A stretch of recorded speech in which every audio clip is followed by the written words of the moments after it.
All right. Well, good afternoon. On behalf of the Robbins Foundation, I'd like to welcome everyone to this important workshop today on advocacy and policy.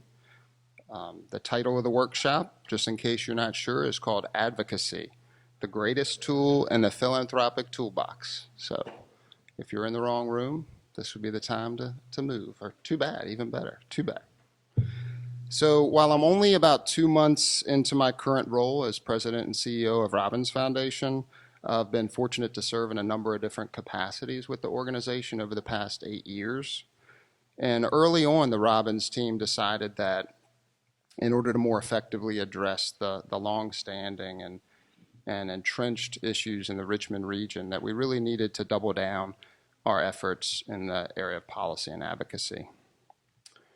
So we started to engage peer funders and nonprofit leaders, consultants and grassroots organizers, as well as other state, local, and community-based leaders in conversations to learn more about how we could be more effective in the policy advocacy space so that we could increase our impact in the Richmond region.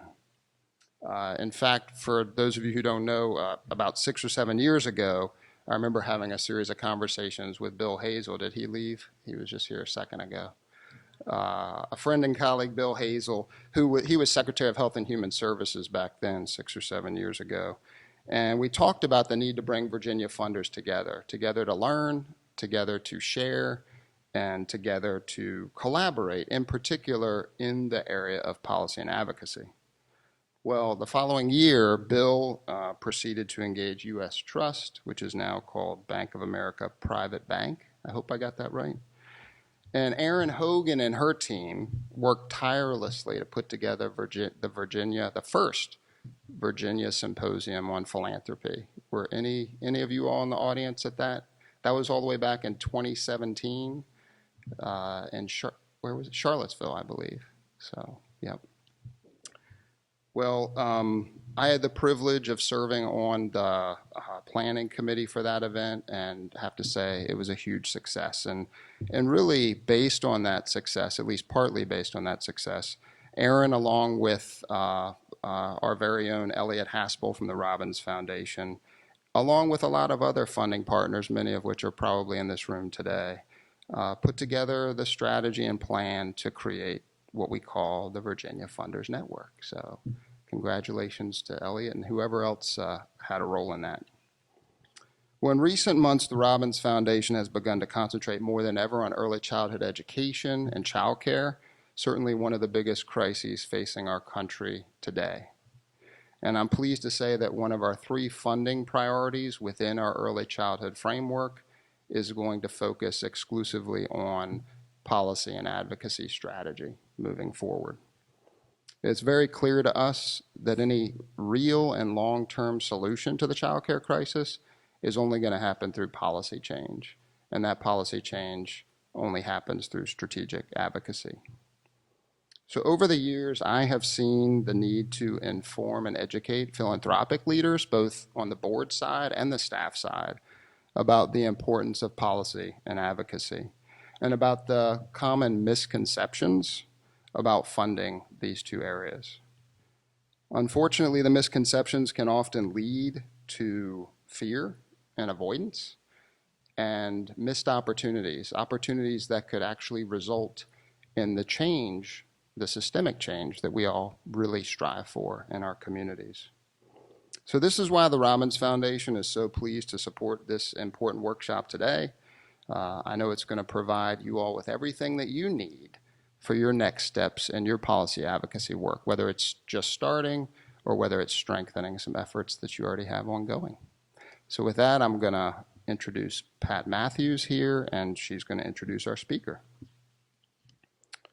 So Pat Matthews is the first president and CEO of Northern Virginia Health Foundation, which is a private foundation that was created in 2005. She's been active in the Fairfax County Task Force on Equity and Opportunity, and she guided the foundation's work on inequities and disparities in Northern Virginia, commissioning several reports that detail the geographic areas in NOVA that are most disadvantaged.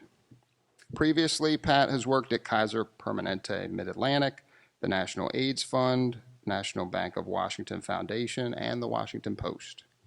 She has an undergraduate degree from George Washington University. She has a master's in urban planning from Howard University. She's a graduate of the Advanced Leadership Program at the Keenan Flagler School of Business at UNC Chapel Hill.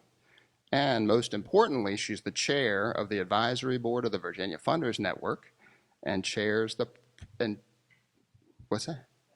Vice chair. She's the vice chair. Well, maybe after this conference, you'll be the chair. Who knows? And she also chairs the Program and Policy Committee, which is why she's coming up now to introduce our speaker. So thank you all very much, and warm welcome to Pat.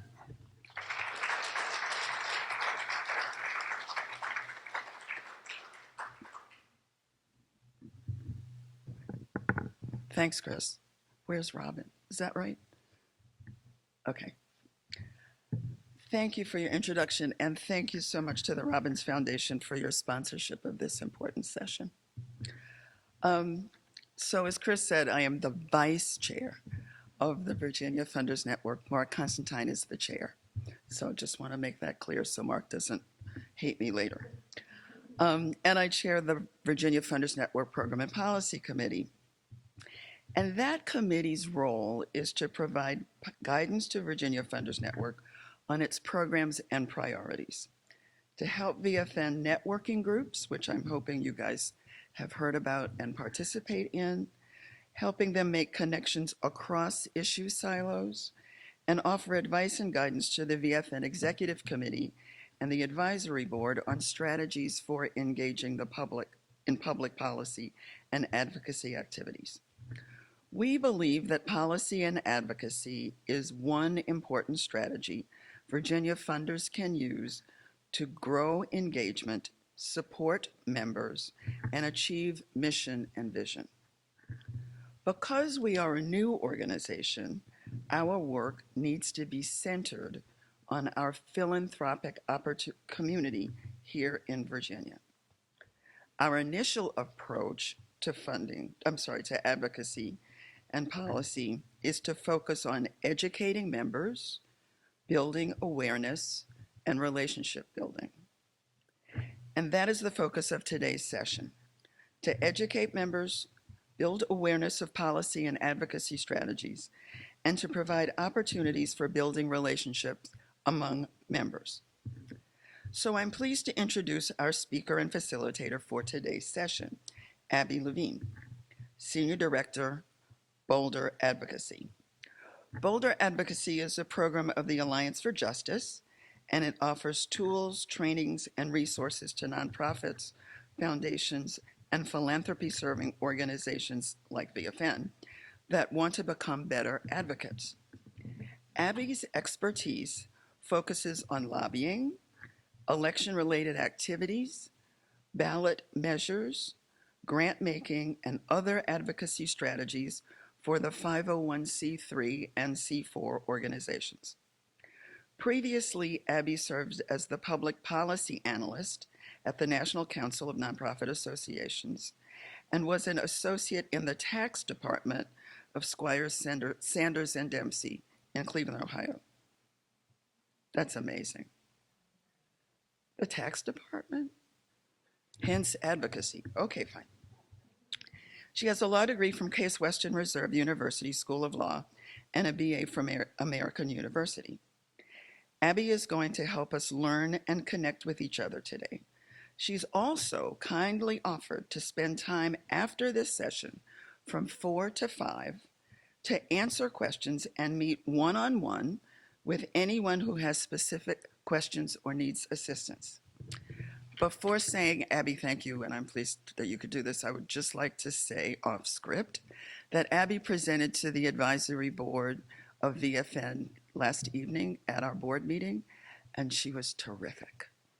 She answered a host of questions, so I am hoping that you will have questions for her yourselves, but she was very calm and thoughtful and gave us lots to think about. And that was even before we heard about what the Supremes did last night. So it does seem to me that this is the very right time to have Abby as our speaker. Abby, we are so pleased that you could be with us today.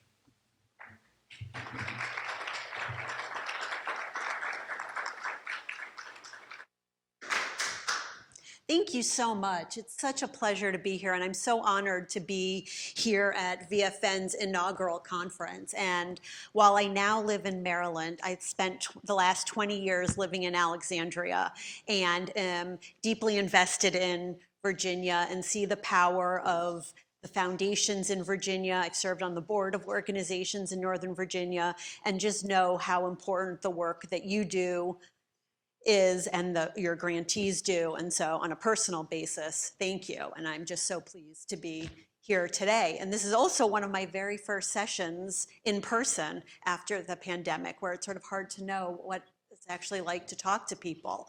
And so hopefully we'll see how this goes. And so as Pat said and Chris said, and just thanks so much for the great introduction, when we think about advocacy, there is often so much misunderstanding and misperceptions about what's possible, and frankly, what do we even mean by advocacy? And what I hope that we can do today, this afternoon, is really start to change those misperceptions, take away some of the fear, and have you able to walk out of this room with a better sense of what's possible. As we'll talk about, there are a lot of different ways for foundations, for different types of philanthropy to engage with advocacy. And it could be through grant making, it could be through capacity building sessions, education sessions, relationship building. It could be through taking positions on particular issues. There's so much that's possible, and there's no one right approach for any foundation. What's really important is for all of you to figure out what makes sense for your foundation and what makes sense for your foundation today, and recognize that that can change. It will change. It may depend on from issue to issue. It may depend on different region, but as we'll talk about, there is no one right size fits all. And so as I hope we have a robust discussion, don't think, oh, well, this foundation, they have staff and they're able to spend all this money on policy. We can't do that, so there's no point in us even getting involved. There is a critical role for each of you to play, regardless of what that role is. And it may evolve, it may change, but every little bit that you do matters. And frankly, just saying the word advocacy, just talking to grantees and using the words advocacy, policy change, lobbying, just letting them know that you're open to talking about it is huge. One of the biggest questions we get, we have, in addition to doing trainings and sessions like this, we also have a technical assistance hotline where groups can call us any day of the week with questions. And while we don't provide legal advice and we don't represent groups, we really try to help groups strategize through and sort of coach organizations so they can do as much as possible. And one of the biggest questions we get from grant-seeking organizations is like, how do we get funders to even talk about this? Or, funders say we're not allowed to do any of this. And so being open and even being able to have those conversations is just so important.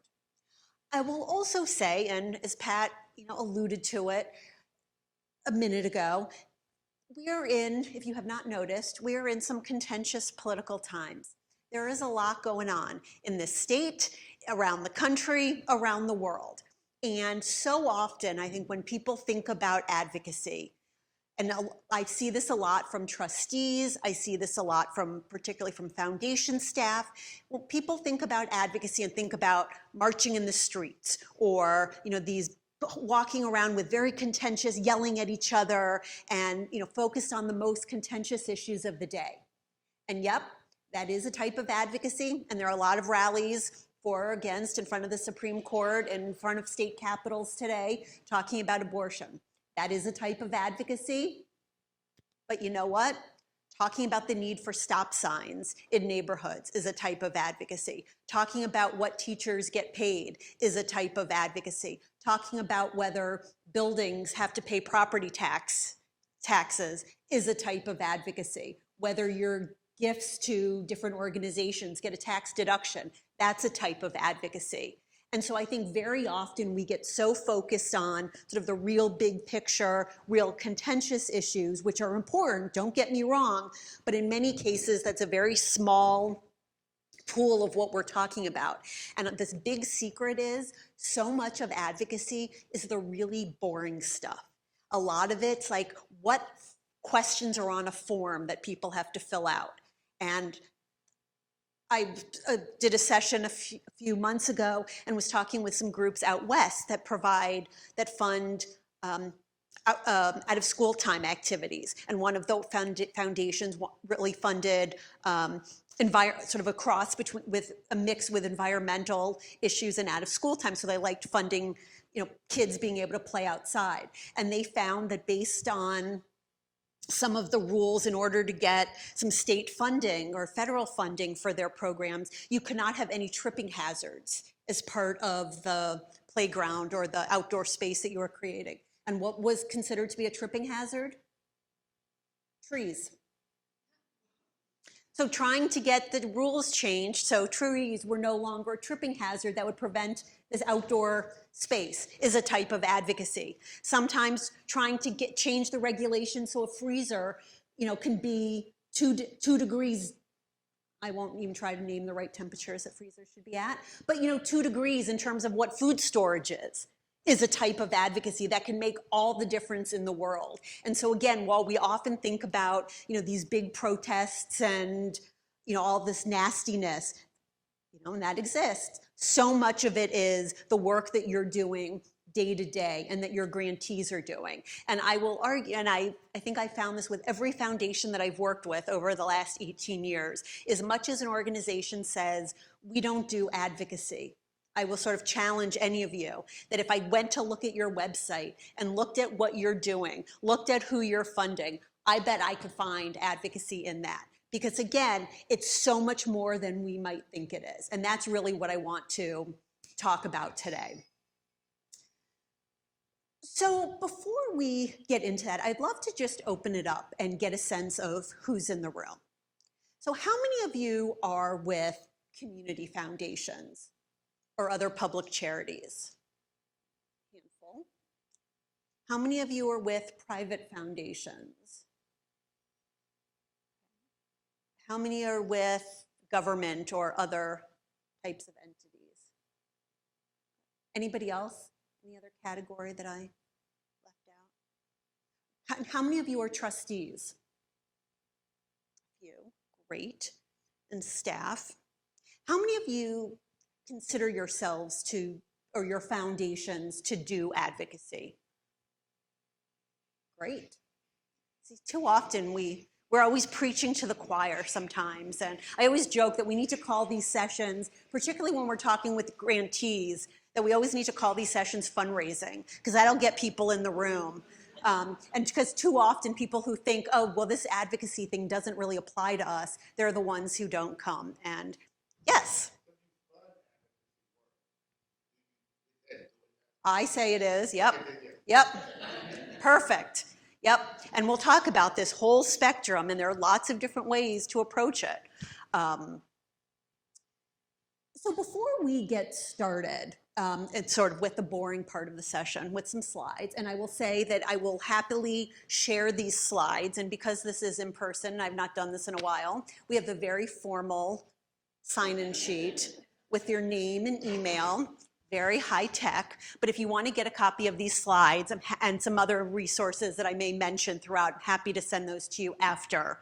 But we also have some materials on the table that's our Philanthropy Advocacy Playbook that talks about the rules and the different ways that foundations can approach advocacy. And it also has our contact information where, again, we have lots more resources on our website. We have guides, we have fact sheets, we have we have templates, grant agreements. We have lots of other resources that are available. If you like learning while you're gardening, walking the dog, we have a podcast, lots of different ways you can get information, or know that you can call us, and we do have somebody available to help think through these questions. So don't think that you're alone in doing this work. One of the greatest things about VFN, I'm so excited for this organization and for this conference and being able to come in person, to be able to have this conference, is for you to talk to each other and learn from each other and share not only successes, but share struggles and challenges and resources and templates. There's no reason to do this work alone, and in many cases, doing this work alone doesn't get very great results. It's also important to know that VFN is not alone in doing this work. It is part of a national umbrella organization, United Philanthropy Forum, with sister state or regional philanthropy serving organizations all across the country, some of which are new like VFN, some that have been around for 20, 30 longer years. And there's lots to learn from colleagues and from other people. And so don't ever assume that a question is too simple. Don't ever assume that a question or that there's a simple answer. One of as we'll get into and as we start talking a little bit about some of the rules, you'll see that some of these rules make no sense. I will just say from the outset, I did not make up these rules. I do not enforce these rules. As I said, we have this hotline, and every now and then somebody will call with a question and they get really mad with the answer that we give. And we're like, well, you called, so.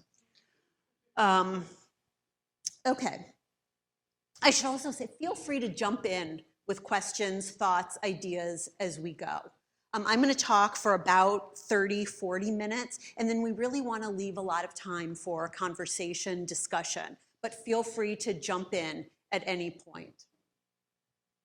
So again, what we want to focus on today are really a few things, and I should also just say, I could talk for hours about these rules. I promise I will not. But know that this is really just the tip of the iceberg, and that in some ways, the more you want to do, the more bold your foundation wants to be or your grantees will be, the more we need to dig in. Because we can talk about the surface, but in many cases, all the fun stuff is sort of under the layers. And so just know that, and I'll just also say the biggest tip that I've ever been given in this area that I will share with you, if you're calling us or if you're calling your own lawyer, don't just ask, can we do this? Don't just say, can we sign on to this? Can we, go to this event? Can we invite this person? But ask how you can do it. Because again, the devil is really in the detail, and you may not be able to do, and the wording matters and nuance matters, where you may seem that makes no sense, but for the legal perspective, the nuance really makes a difference. So really, as you're thinking about what you can do, don't just say, can we get involved in this issue? Can we speak out on this issue? But how can you do it? Because the strategy may have to change a little bit, but it's really about getting at what do you want to do? And what role do you want your foundation to have? And there's usually a way to be able to get there. So as we start thinking about what you can do as philanthropy, and some of you are community foundations or other public charities, some of you are private foundations, we'll talk a little bit about what the differences are and why it matters. And as we'll get into, the rules vary depending on what type of foundation you're with. And this is where my tax background that I never wanted to have. In law school, I was the person who went to, who took like family law and juvenile law, and then somehow I ended up in the tax department. But because I knew I wanted to work with nonprofits, and what governs nonprofits? Tax law, and recognizing that most people don't get involved in nonprofit work because they care about tax law. But as I learned, that's really at the heart of so much of what we're able to do and what keeps our funding and sort of the regulatory framework around us. And so I like our team, we like to say we're like the nerds behind the scenes, that, recognizing that it's important to be able to do the issue work, but these kinds of infrastructure pieces are so important, whether you're doing work in Richmond, in Williamsburg, in Northern Virginia, in Alaska, in Hawaii, whether you're funding work overseas. Understanding the tax rules are really important. So we'll talk a little bit about that. And then, as we'll get into, tax law does not regulate advocacy. And I'll just say that again. Tax law does not regulate advocacy. Tax law regulates lobbying, and it regulates intervening in elections. So knowing the difference and being able to distinguish between advocacy and lobbying and advocacy and intervening in elections is really important. And that's often where we come in. And don't feel like you have to be experts on that. Know that you can call us. We can talk it through. But knowing that there is a big difference between advocacy and lobbying or intervening in elections. And then we'll get into various ways that funders that you can get engaged with advocacy. And again, it could be through grant making, it could be through signing on to letters, it could be going to meetings or hosting breakfasts or convening people. And then finally, we'll talk about some of the specifics around funding advocacy and then have some conversation. One of the most important things when we think about advocacy and you think about what advocacy means for your foundation is that advocacy is a strategy. It's a tool. As we said in the title of the session, it's often the greatest tool in your toolbox. But I will be the first to say that it's not always the right tool. But what's really important is that we don't do advocacy just to do advocacy. But I want you all to think about what is the mission of your foundation? What is the reason you exist? It's usually to make the community better or to improve the lives of families in the community or whatever else it is. And think about it. How can advocacy, how can public policy, how can government dollars, how is that needed? How is that useful in accomplishing the mission, fulfilling the vision of your foundation? And so again, too often people think, oh, well, we don't do that. Advocacy is not really related to us. But again, it's a strategy. It's a way to be able to fulfill the mission of your organization. The other piece sometimes people say is, well, we fund services. And that is super, super important. And I think too often there's created this false dichotomy or this false competition of funding services and funding advocacy. And we need both. But in many cases, who makes the best advocates? The people providing services, the people using services, the people with lived experience. And who can best figure out what services are needed and how to fund and what's needed to provide services, people doing the advocacy. And so we need them both together. So it should never be an either or. But I think the goal of so many foundations and of so many of the organizations that you fund, their dream is to put themselves out of business. Their dream is not to have to provide emergency food or to provide housing or to provide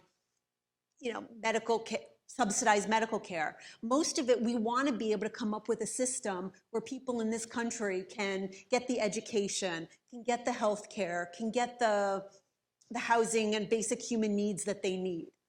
But no matter how big your foundation is, no matter how much you pool all of your resources together across the Commonwealth or even across the country, no foundation has enough money to grant our way out of all of the issues that are facing our country.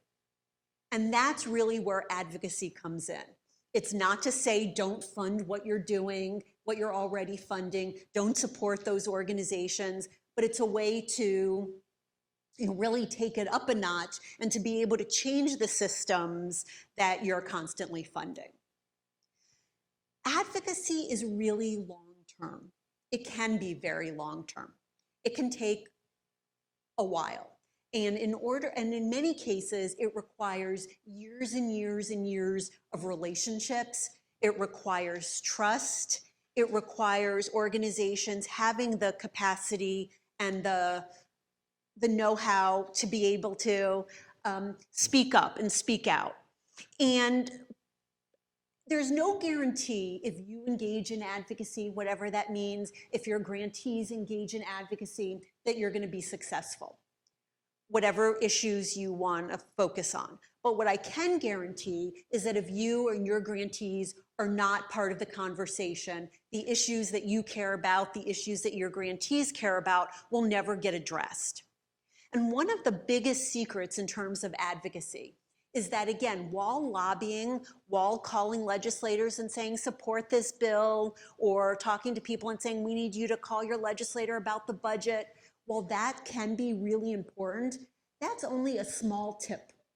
So much of the really important advocacy work that you as funders can support, whether you're with a private foundation, whether you're with a community foundation, is focusing on, is educating policymakers, educating the public about the needs in your community. You may be focused on early childhood. You may, the people that you associate with and talk with regularly are focused on the issues of early childhood. You may assume that everybody knows what's going on. You may assume that your policymakers know what's going on. And that is often a really false assumption. One of the best things we as organizations can do, one of the best roles you as funders can do, is to build relationships with policymakers and share information. And let them know what you're seeing. Let them know what's happening. Don't assume that they know anything. And this is one of my favorite tweets and it's from several years ago, but it's from Senator Mark Warner, Virginia. And I know it's tiny type, but it says, "Today I called Sarah, a teacher from Northern Virginia, who had reached out to my office in frustration when she discovered she was legally obligated to continue to pay her ex-husband's student loan debts because they had consolidated their debts during happier times. I wouldn't have known about this particular problem with consolidated loans if Sarah had not gotten in touch with us."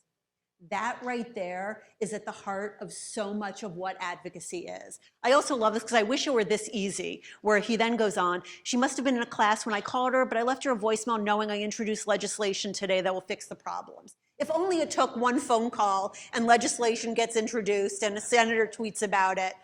This doesn't necessarily happen that easily, but so much of what advocacy is doing just that. And what I love about this is that a senator recognizes and admits publicly that they don't know everything and they don't know what's going on with all of their constituents. And so much of what the advocacy work that we need from the nonprofit sector, from the philanthropic sector, is providing that kind of information. And again, there are no guarantees with advocacy. There are no guarantees.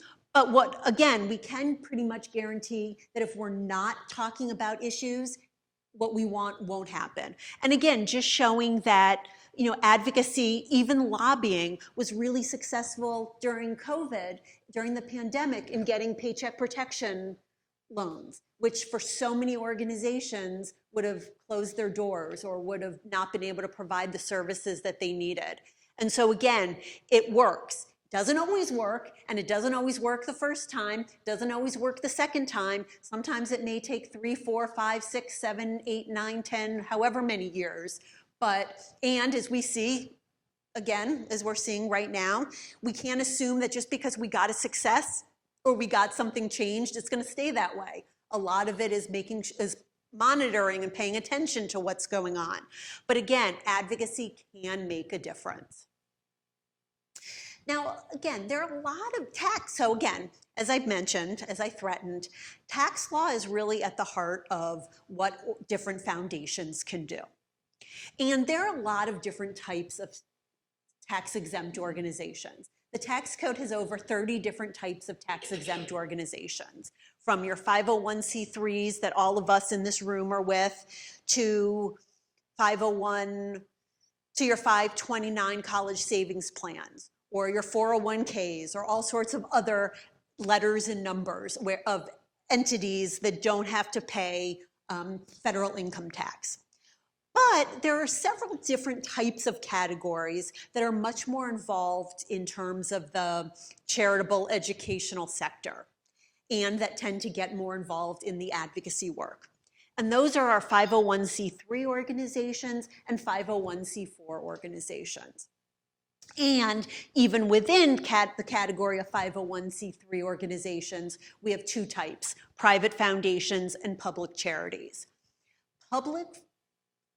Private foundations are the most restricted in terms of what they can do around advocacy. But again, it's not about advocacy, it's the types of advocacy. So as we'll get into, private foundations are very limited in their ability to lobby. But private foundations can still do all of the advocacy that isn't considered to be lobbying. Public charities, including community foundations, have more generous rules.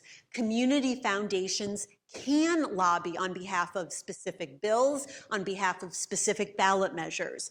There are limits to how much public charities can do, but in many cases, the limits are actually quite generous.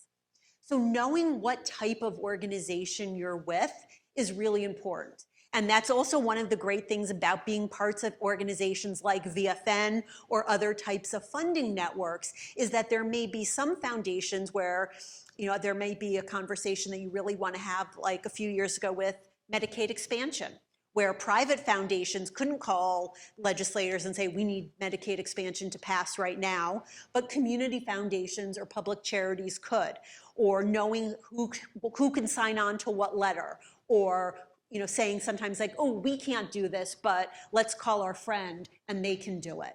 And so recognizing that, it really does take a village. It takes all of you in this room, all of you in the VFN family, all of the foundations that are not part of the network, that it's really important for all of you. And that's why it's so important to be part of these networks. So again, yeah.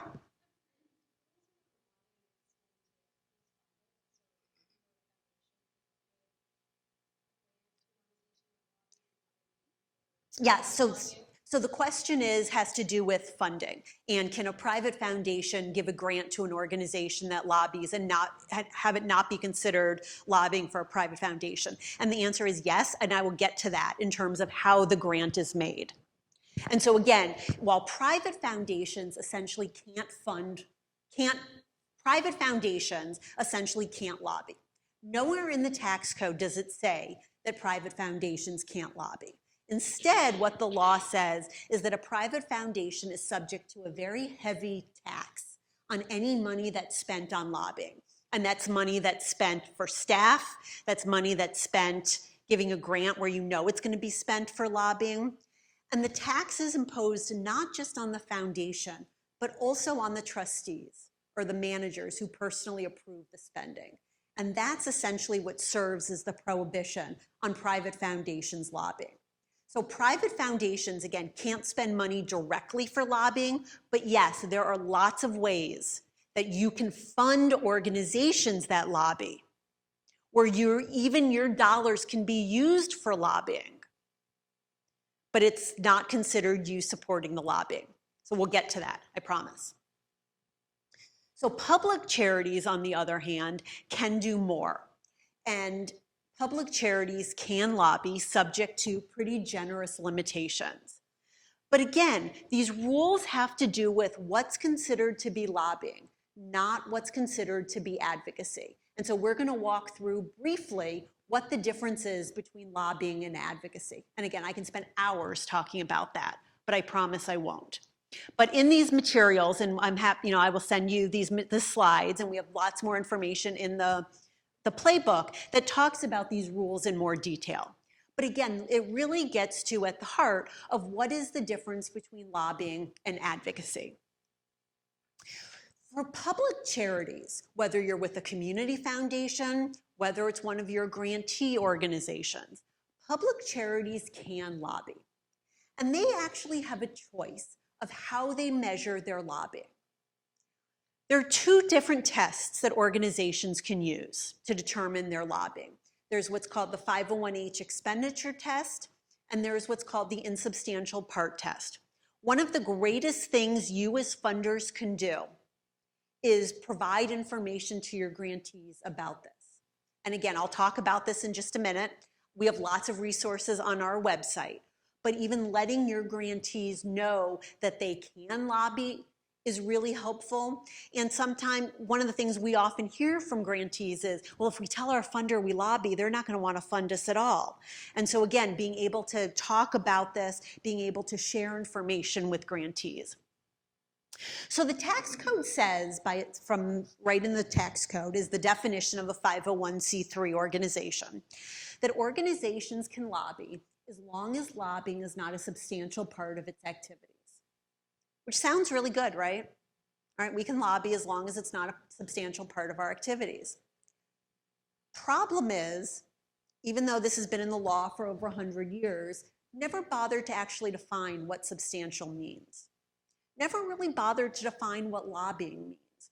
Pretty much anything that supports or opposes a piece of legislation may be considered to be lobbying. So if you say, you know, we need the legislature to provide more funding for early childhood education, is that lobbying?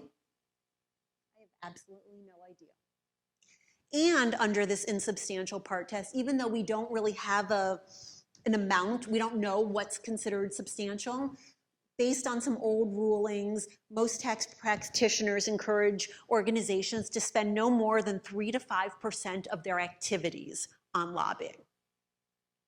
On the other hand, in the 1970s, a bunch of groups got together and lobbied Congress and said, we know we're allowed to lobby. We don't want to violate the rules, but we don't know how to stay within the rules because that insubstantial part test is so dang vague. So dang vague. And so that's a mouthful that I probably shouldn't say. And so Congress said, okay, you're right. We're going to provide some additional guidance. And they provided an alternative that most public charities can choose. And that's what's called the 501h expenditure test. And based on this test, organizations don't have to look at what their activities are. Rather, they only have to look at how much money came out of their bank account. How much money did they spend on lobbying? And we have a much more clear definition of what counts as lobbying and what doesn't, which we'll talk about in just a minute. And there is a clear dollar-based threshold of how much money organizations can spend. And so under the insubstantial part test, I said about 3 to 5% of an organization's activities. What are your thoughts are? How much do you think an organization can spend under the 501h expenditure test? Any guesses? 3 to 5%, 10%, 25%. It's actually closer to the 25. It could be, for some organizations, up to 20% of their total spending can be on lobbying. That's up to 1/5 of their total spending. And organizations have to choose to use this 501h expenditure test. It's a very, very, very, very simple one-page form that only has to get filled out once. And again, what is the reason why most organizations don't? Because they're concerned that their funders will get mad or that their funders won't fund us. This doesn't say that you're using foundation dollars with it. It doesn't even guarantee that the organization will do any lobbying. It just makes it a lot easier for organizations to be able to know when they're lobbying. And frankly, to know when they're not lobbying. Because what counts as lobbying under this test? So it's more nuanced. And remember when I said private foundations can't spend money on lobbying? Well, what are the rules for the definitions for private foundations? They're the same definitions that apply to organizations that use this 501h expenditure test. So under these sets of rules, there are 2 types of lobbying. There's direct lobbying and grassroots lobbying. And the big difference is the audience. Direct lobbying is where an organization communicates with a legislator to express a view about specific legislation. And all of those elements need to be there. So it's a communication to a legislator, and it could be federal, state, local. It could be the legislative staff, but communicating with a legislator to express a view about specific legislation. Grassroots lobbying, on the other hand, we're communicating to the public, and I'll come back to that in just a minute. But again, not every communication with a legislator is lobbying. In fact, many of the communications, most communications with legislators probably are not lobbying. Many of the communications that, if any of you participated in Foundations on the Hill, may not have been lobbying. In order for it to be lobbying, we need a communication with a legislator that expresses a view about specific legislation. Not talking about early childhood, not talking about mental health treatment, not talking about the war in Ukraine. We need to be focused on specific legislation. The budget that the legislature votes on is a piece of specific legislation. A nominee that needs to be confirmed by the Senate is a piece of specific legislation. A bill that has a name or number is specific legislation. But let's look at even digging into that. So this is a fact sheet from the Virginia Interfaith Center, which some of you may fund. Now they have, in this piece on affordable housing, addressing Virginia's crisis, they talk about the problems and then they have various solutions. One of their solutions is that Virginia should develop its own rental assistance program to support low-income families. That may be a really powerful policy recommendation, really useful to have a conversation with policymakers, but that is not a piece of specific legislation. There are no details that the legislature could say, oh, that's how we're going to go about doing it. It's saying we need to have a rental assistance program. That could be done in a lot of different ways. This by itself, even talking to legislators and saying Virginia should develop its own rental assistance program, not lobbying. On the other, yeah. Great question. So in theory, the Internal Revenue Service. In practice, organizations who may not like an organization. And this gets monitored much more in the political context from people who are trying to stop their opponents, but not a whole lot of enforcement. It does. It does. Yes. And all of the reporting is self-reporting on the Form 990 that you all review, or the 990 PF, where you report what you're doing or that you're not doing, supporting or opposing candidates. It's all voluntary reporting. So again, what could, oh, yeah, sorry. Correct. These have to do with something that you want sort of live, or what could be live legislation that you want voted on. Yep, exactly. And so again, here, if we're talking about one of their, in the same piece, one of the recommendations is, and they talk about that Senator Hashmi and Delegate Bourne will offer budget amendments for $10.5 million to pilot a restorative home ownership program. Now that's getting pretty specific. They have names of people who are sponsoring it, an amount. There's probably a lot more detail behind that. So again, when you're talking to legislators, it's not just about are you talking to them. It's not just are you raising awareness of issues. It's how specific. And again, you can call us and we can talk through, is your piece, are your talking points too specific, specific enough? How do you have that conversation? But again, as you think about the role that you play of just recognizing that there are lots of communications you can have with policymakers, with legislators. Yep.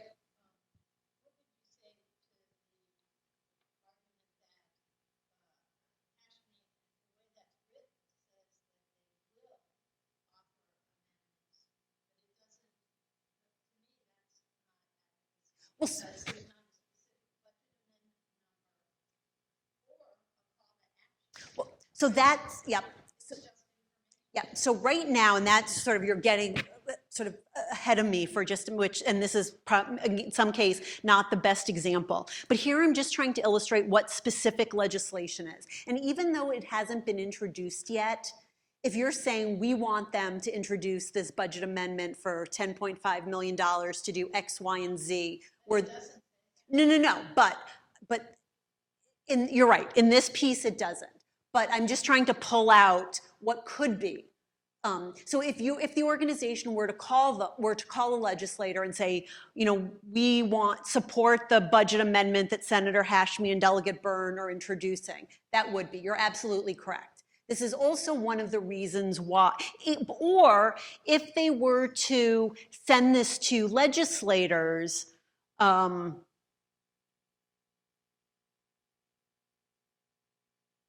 it's possible where it could be saying, this is good, we really like this, we're glad that they're introducing it. That could be. But you're right, one of the great things is when we think about communications, when we think about this 501H expenditure test, when we think about what counts as lobbying for foundations, that there's a difference between if you're communicating directly with legislators and if you're communicating with the public.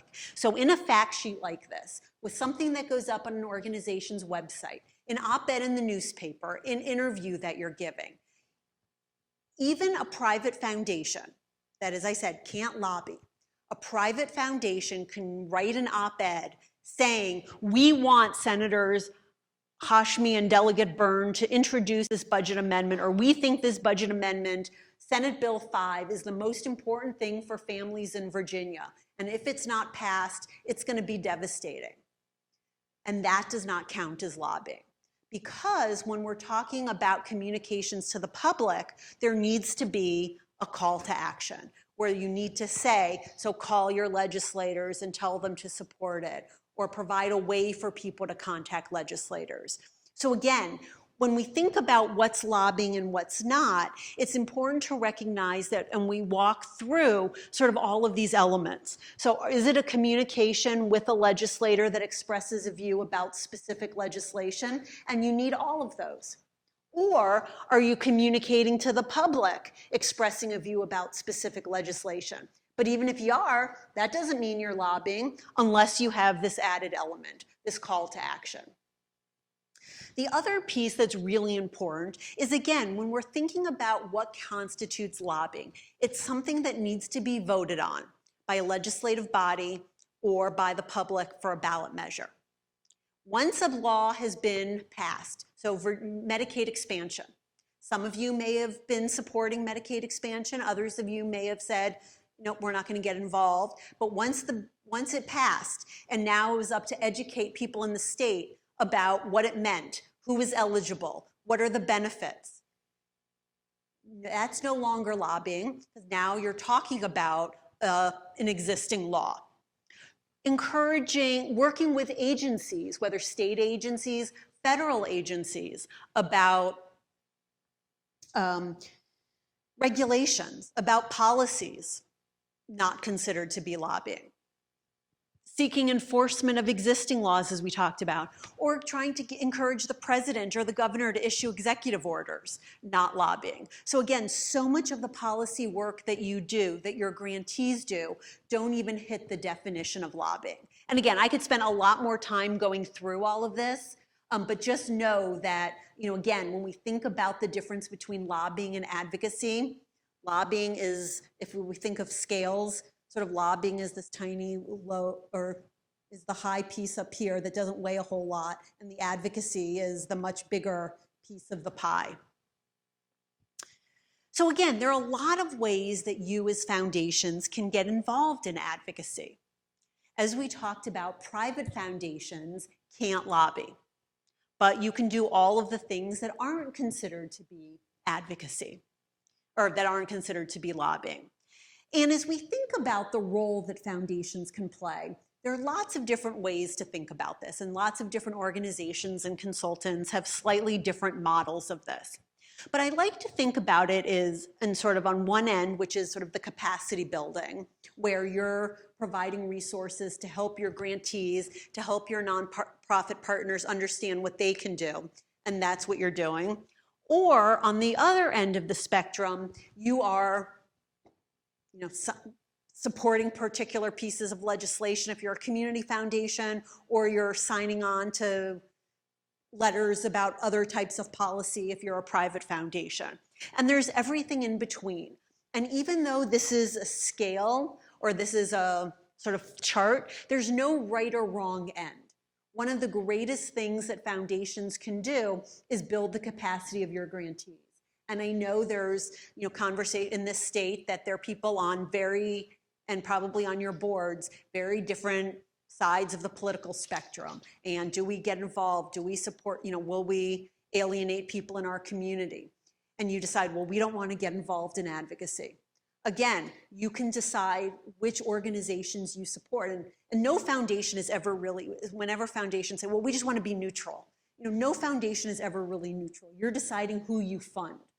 And being able to help them understand what they can do is really powerful. And again, too often organizations don't get involved in advocacy because they don't know how, or they don't know what resources are available to them.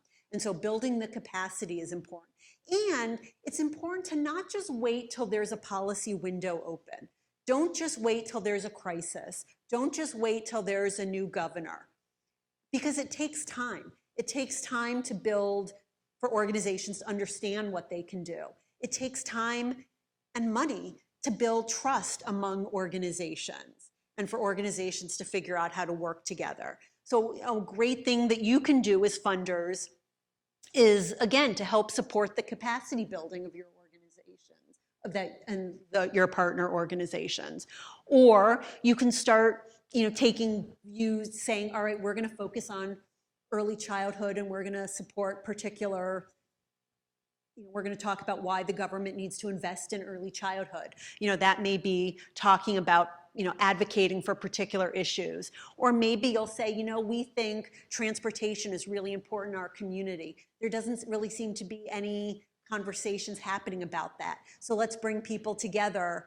It's amazing when a funder issues an invitation and says, come talk about these issues, how many people show up. And so, bringing people together, and maybe you say, we don't have a position on this, but we want you all as the important stakeholders to talk to each other and not just at each other. So a lot of different roles that you can have. Yeah.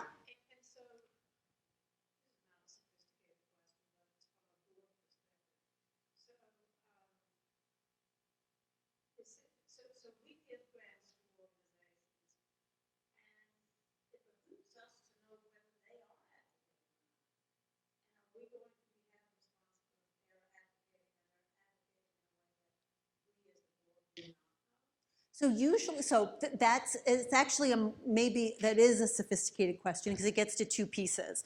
There's the legal piece of it and there's the perception piece of it. Legally, as we'll talk about in just a minute, depending on how you fund organizations, you may not be responsible at all. And as we'll talk about, if you give a general support grant to a public charity, you are not responsible for how they spend the money legally. Could somebody who doesn't like what they spent their money on or think, doesn't like what the organization did, could they come back and say, oh, well, this organization just spent all this money or just did all of this advocacy talking about this issue?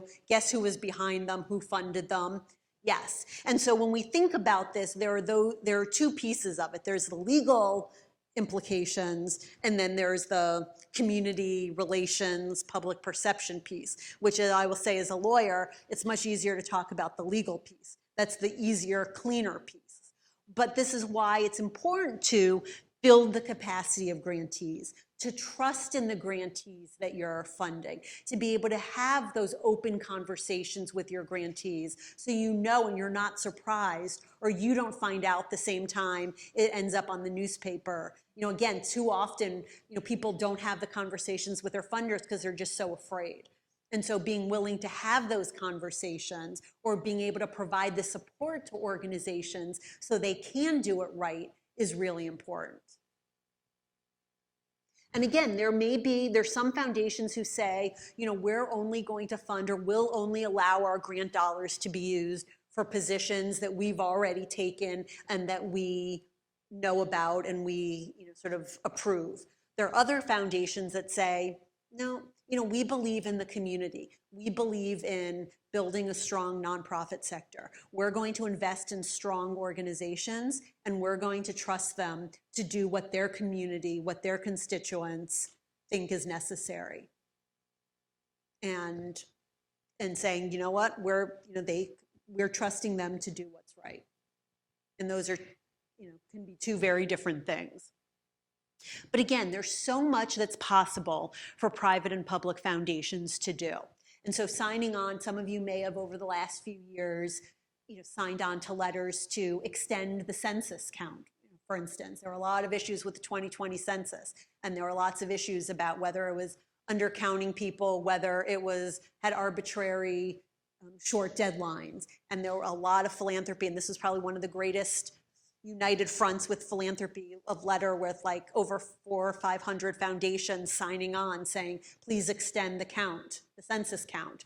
That was advocacy, not lobbying. So a lot of different ways that you as funders can get involved. And again, we have some resources on our website to help organizations build their advocacy capacity, to help think about what's needed to be an effective advocate. But finally, I want to talk about the question in terms of funding. So how can you as funders support and fund organizations to do work? Well, there's three main categories or types of ways you can fund organizations. One is by making what I'll call lobbying grants, or grants that are what the IRS will call earmarked for lobbying. Second, we'll talk about general support grants. And third, talk about project grants. Lobbying grants, grants where you give money and say, here is $1,000 to rent buses to bring people to Richmond so they can lobby on this bill. That will be a grant that's called earmarked for lobbying. Private foundations cannot make those types of grants. Private foundations cannot give money knowing that the money will be spent on lobbying. So if a grantee, calls and says, we need we're at the very end of this campaign, we need $1,000 to run this key ad telling people to call their senators. As a private foundations, you could not fund that. Community foundations, however, could. It'll count against your lobbying limits, but you could do it. So the big issue has to be earmarked grants, which private foundations can't do. But there are lots and lots of ways for foundations to fund organizations, even if you know the group lobbies. So let's say you want to make a grant to Voices for Virginia's Children that does a lot of advocacy and does some lobbying.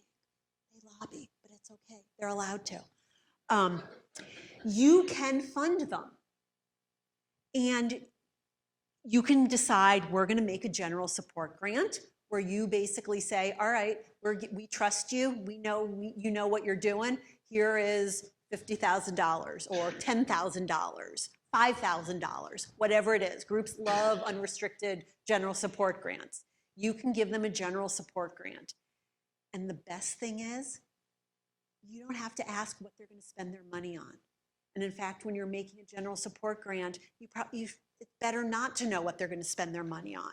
If you give them a general support grant, they can choose how they're going to spend the money. They can choose whether they're going to hire a new staff person, whether they're going to buy new chairs, whether they're going to go to a conference, whether they're going to hire a lobbyist. And at the end of the grant period, if they come back and say, thank you so much for this general support grant, we spent your money on lobbying, that's okay. You don't have to panic. You can call us, but you don't have to panic. It's okay. General support grants are amazing, and they allow you as funders to be able to get money out into the community, to organizations that you trust, and provide them greatest flexibility to your grantees in terms of how they spend the money. But we know, for a lot of reasons, foundations don't always want to make general support grants. Maybe you're funding a fiscally sponsored project, which we're seeing a huge increase in lately. Or maybe you're funding an organization that works nationwide and you want to make sure the funding goes to their work in Virginia. Lots of reasons you may want to make a project grant. That's okay. Project grants are great. But when you fund a project grant, the one thing I should have said with general support grants, I somehow forgot the most important part. When you make that general support grant, you do not,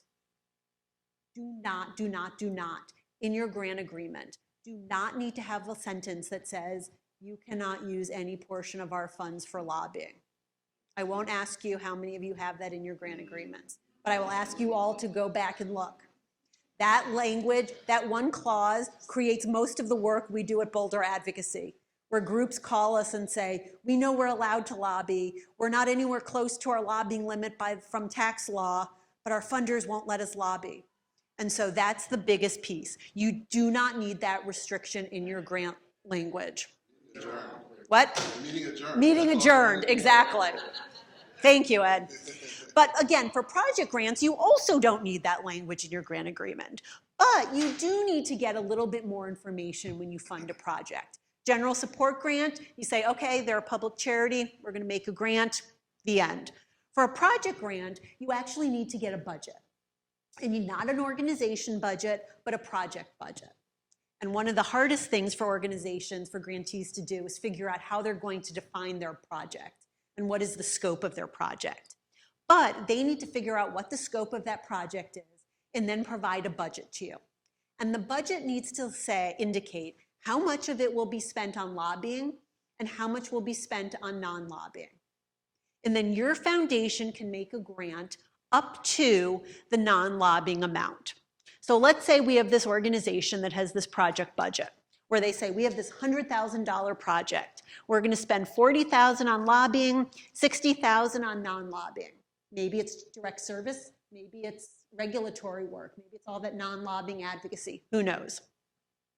But $100,000. And they come to you and say, private foundation, we would love a $50,000 grant. You would look at it and say, okay, we're looking at our budget. $50,000 is less than the non-lobbying. Yep, we can make that grant.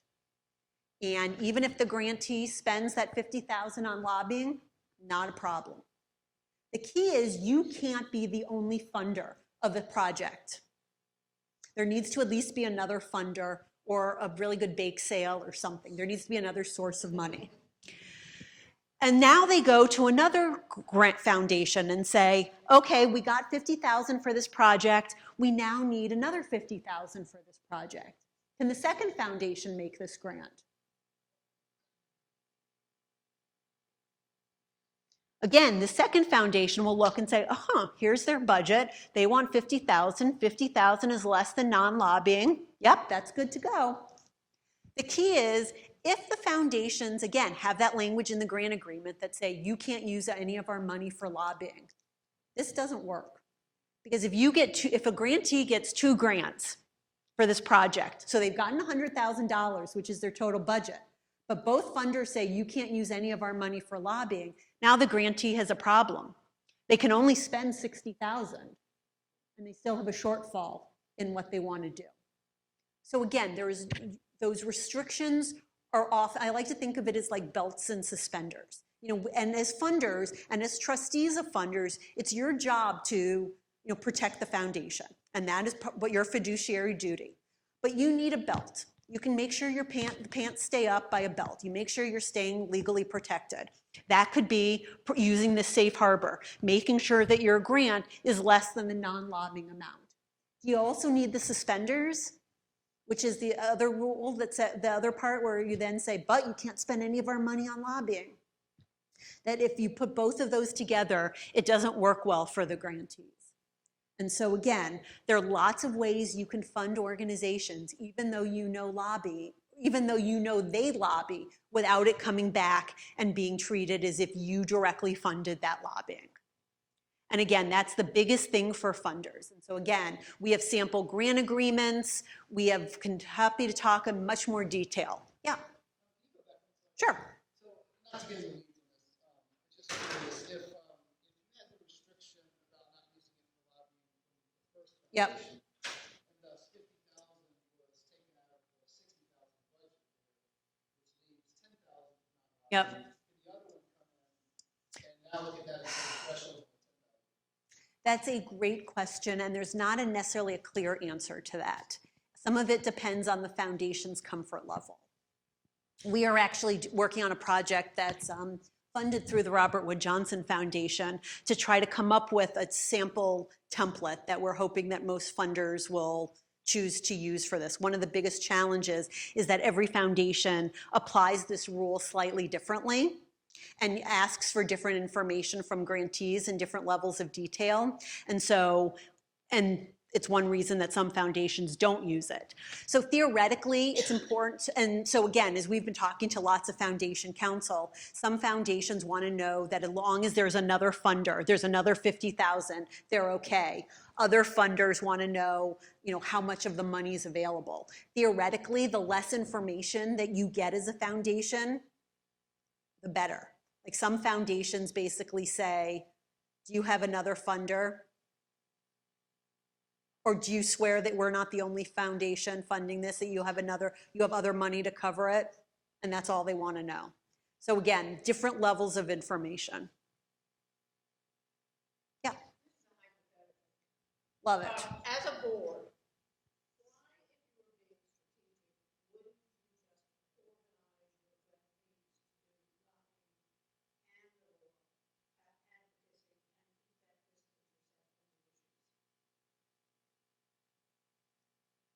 You could.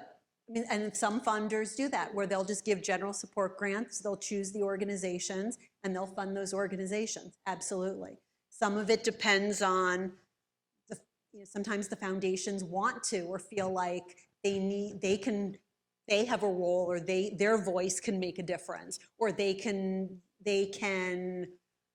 be seen as, that sometimes the grantees will be seen as sort of vested interests or special interests, or where the foundation may be able to come in as with a disinterested and be able to say this is what's important, and they get more trust or respect. So a lot of it has to do with the theory, the purpose of the foundation, the role they see themselves playing.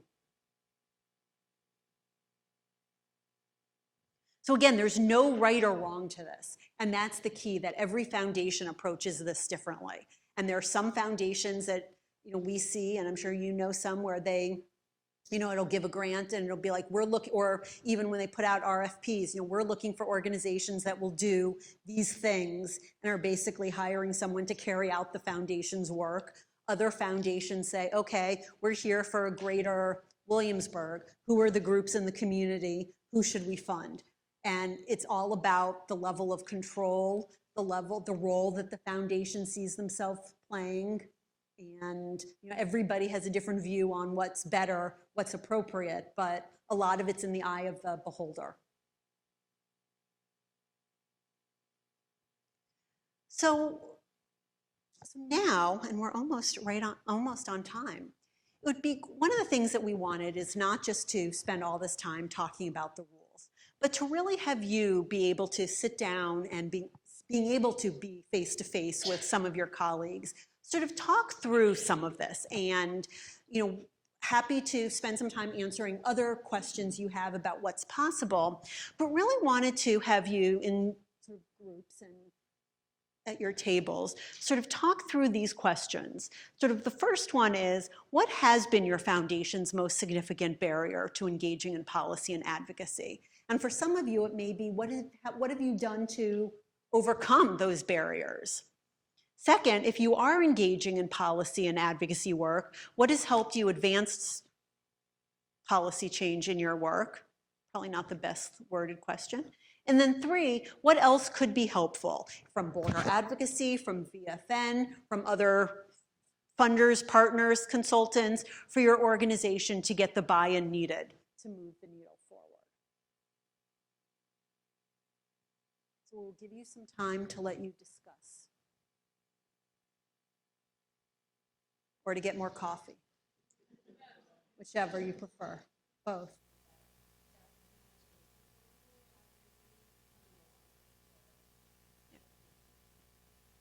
Yeah, I think that's a great place, and I think one of the things that we talked a little bit about is, sort of that low-hanging fruit, and particularly for funders that are just starting to think about this, again, find something that your foundation is invested in. I like to think about advocacy as a way to protect the investments of your foundation. All of the grants that you've made over the years. I mean, one of the greatest stories or successes that I've, in my career, working with a board where in another state, but for years they had been funding and making grants to organizations that had been, working on, I think it was Medicaid expansion. And they finally got it, and it had been going for several years. And then there was a new governor, new legislature that came in and wanted to do away with it. And the board was like, wait a minute, we've spent all this money over all these years to get this, and now we're just going to sit back while it goes away? We need to do something. And so it's really, again, going back to where I started with advocacy as a tool. It's not the end all by itself, but as we were thinking about, and Chris was like, what are some good talking points for our board to be, and realizing that it really is different for every foundation, to really be able to look at what is your foundation's, what brings people to the foundation? What is the key issue, or what have you been funding as a foundation, and how is that at play with advocacy? And I think too often, it's either we look at it as reactive or proactive, but but just thinking about all the investments you make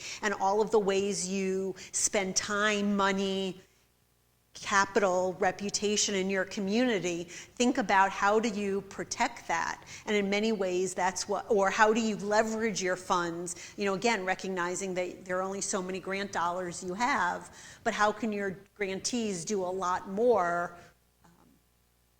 And advocacy is often one of those ways that they can do that, and they're able to have a much greater impact than with just your grant dollars alone. And so I will just say, we will be sending, you are not alone in this. We are, this is one of the great things with VFN, and is they're really thinking about the role that they play in terms of advocacy. And with Robin what is your title, Robin? Director of Policy and Advocacy right here in VFN family. To be able to reach out with Robin with questions, thoughts, ideas, feel free to reach out to me, to us at Boulder Advocacy, other folks at VFN, or other groups that you're involved in, other partnerships, but to recognize that you don't have to do this alone. You don't have to create something from scratch. What you're doing may look very different from what another foundation may do, but there are places to start, people to talk to, and this is one of the most generous fields of people willing to share, and again, not willing to share not only what works, but also willing to share what hasn't worked and what they wish they had known. And so, yes.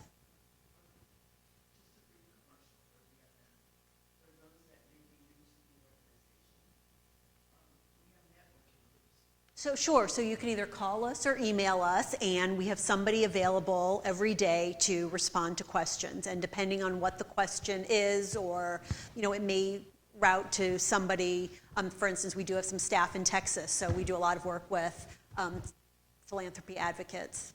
And so we would connect them. But and sometimes if it's a call, we might call right back and answer your question or respond to an email right away. Sometimes we may say, oh, you know what, this seems like more of a conversation, and we'll call back or email and say, do you have some time? Can we get on the phone? I find that most of the calls that I get, I prefer to get on the phone with somebody, and I would just encourage, again, another tip, do not email us or encourage your grantees to email us and be like, so I think I broke the law. Is this right? I'm always like, oh, don't admit that, don't say that. And so, yeah, exactly. And so, but we are happy to have those conversations. And again, sometimes it may be, you may think it's a really, simple question, and we'll sort of be like, oh, it's actually a bigger question, and so we're happy to respond. So, perfect. So I'm just going to get kind of putting in here, not because I have an outdoor voice, but just because the session's being recorded, to thank you all for being part of this conversation. We hope to make this an annual session at the Virginia Funders Network Conference, and delighted that you chose this one this afternoon. So thank you for coming to it. I hope you found it educational and useful, and you'll be thinking about it as you go back home again. I want to start by just thanking Christian and the Robbins Foundation for sponsoring this session this afternoon. So if you will join me in thanking Robbins for that. Also would like to thank Pat Matthews for introducing this session and for being the vice chair of the Virginia Funders Network Advisory Board, but more importantly, the chair of our Program and Policy Committee, which is just convening. So more to follow about that committee and what we're doing. So Pat, thank you so much for that. But the real star of the show today is this lady sitting right over here at the table, who is Abby Levine. I have known Abby for a couple of years now, and I can just tell you personally and organizations I've worked with, she is like a rock star around the country. People know her name. They use her great resources. She has developed like all of these fabulous resources, that publication on your table.